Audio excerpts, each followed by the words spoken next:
Hello. So I'm not here, but we're going to be talking about electricity in science today for a little bit longer. So today in science, this little purple guy says we're going to create a circuit of your own design, and explain what is happening. So this is going to help. This is going to help me see what you guys know and what you guys still need to know. So first thing, you're going to watch the circuit lesson. It's here. But there are a bunch of different parts of electric circuits that we talked about and looked at earlier today. So there are four main parts of an electric circuit. There is the load. That's where all the energy is going. There is the power source. That's where it's getting its energy. There is a switch that determines whether it's on and off. And there is a wire. So sometimes it looks like this, and sometimes even on PhET you'll be able to see, oh hey, it looks like this drawing. Electrical energy comes from the flow of moving electrons. So we figure out, electrical energy powers different things because these little tiny particles move. They're called electrons. It needs a complete circuit to flow. They move through a path called a circuit, and the path needs to be complete. It can produce thermal energy, sound energy, and light energy. There are two big types. There's open circuits and closed circuits. One way to remember is if it's open, it's broken. If it's open, that means that the circuit is not complete. Maybe the switch is off and the pieces aren't touching. There is an incomplete path of electricity. There's a break in the path, and that makes it so it cannot flow. And then there's the closed circuit. A closed circuit is a complete path of electricity. That means that the wire goes all the way around and everything's touching. If it's closed, it flows. Electrons need to be moving in a loop in order to move. Right now, we're going to watch a brain pop that's going to help explain this a little bit more.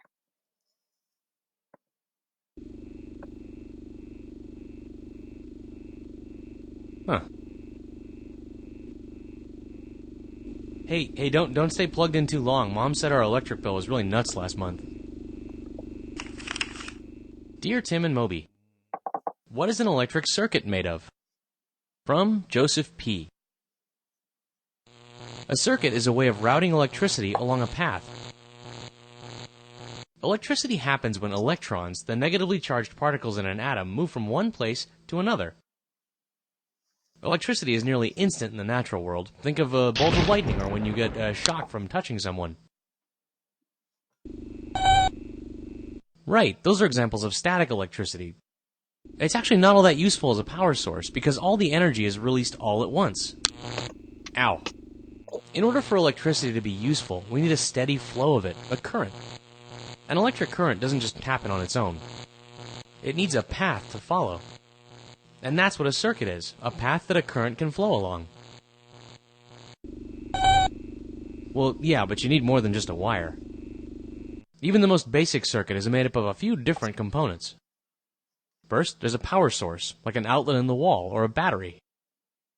The power source provides a steady supply of electrons. In the battery, the electrons come from the negative terminal. From a wall outlet, electrons come from the shorter of the two slots, called the hot slot. The electrons need a path made of a good conductor, which is any material that allows electrons to move through it easily. Most metals make good conductors, so we use metal wires as a path in electric circuits.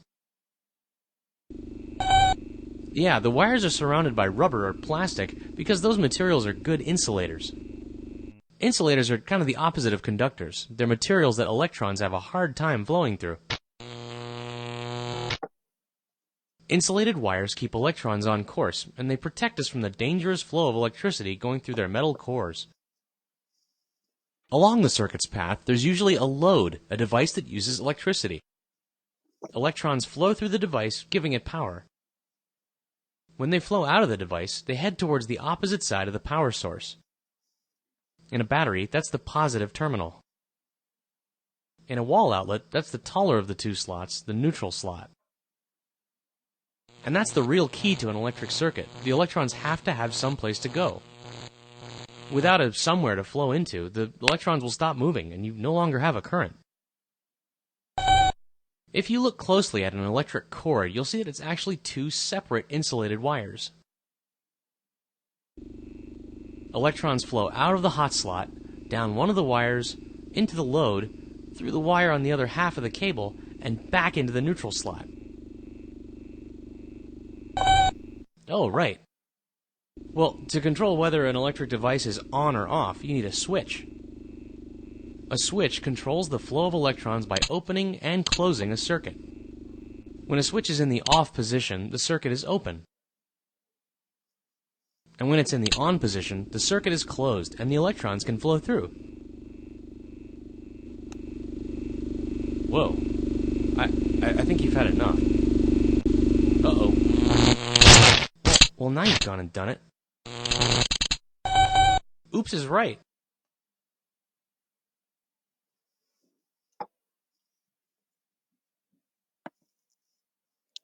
Okay, so now that you have watched the Brain Pop video, you can go and fill out these vocabulary words, and then you're going to make your own circuit. You're going to go on the PhET simulation that we did last week, and you're going to create a circuit. You need to make sure that it has a power source, wires, a load, and a switch. This one's a little bit different. I want to make sure that you make a closed circuit. I want to see a closed circuit. And then you're going to take a screenshot and put it here. You'll drag the arrows to the different labels.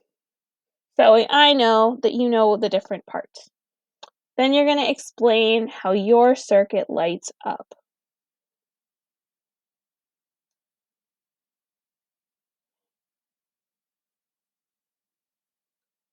And that'll be it for today. If you have extra time, you can create an example of a closed circuit. You just created an example of a closed circuit. Then you can create an example of an open circuit. This will just be so we can see all of the different parts. Alright, thank you so much. I will see you guys on Monday. Have a great day.